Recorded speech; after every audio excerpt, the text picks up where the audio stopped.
السلام علیکم ورحمۃ اللہ وبرکاتہ۔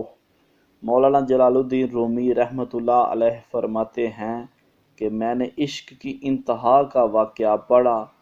آپ رحمۃ اللہ علیہ فرماتے ہیں کہ ایک دن حضرت ابو ہریرہ رضی اللہ تعالی عنہ حضور نبی کریم صلی اللہ علیہ وآلہ وسلم کی زیارت کے لیے حاضر ہوئے تو آپ صلی اللہ علیہ وآلہ وسلم و صحابہ وسلم کو مسجد میں نہ پا کر بے تاب ہو گئے اور شوق دید میں نکلے۔ دریافت کیا تو کسی نے پہاڑ کی طرف اشارہ کیا کہ وہاں گئے ہیں، تو وہاں گئے تو ایک چرواہا بکریاں چرا رہا تھا۔ اس سے پوچھا کہ میرے آقا صلی اللہ علیہ وآلہ وسلم کو کہیں دیکھا ہے؟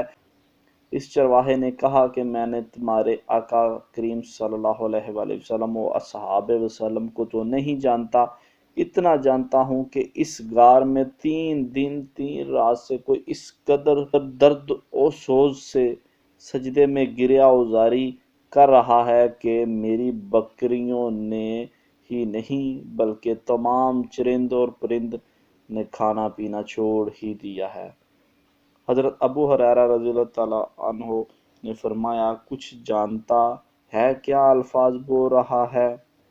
تو چرواہے نے کہا، من کند با گریا ہر ساعتی نالائے یا امتی یا امتی، ہر گھڑی یا امتی یا امتی کی پکار کر رہا ہے۔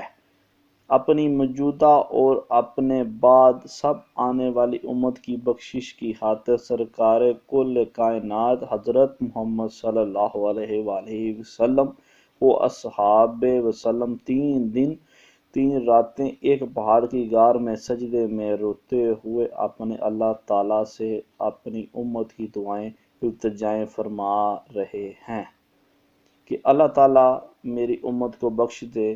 حضور نبی کریم صلی اللہ علیہ وآلہ وسلم نے وقت وصال بھی یہی اپنے اللہ تعالیٰ سے دعا فرمائی کہ ربی حبلی امتی، ربی حبلی امتی، یا اللہ میری امت کو بخش دے، یا اللہ میری امت کو بخش دے، یا اللہ میری امت کو بخش دے۔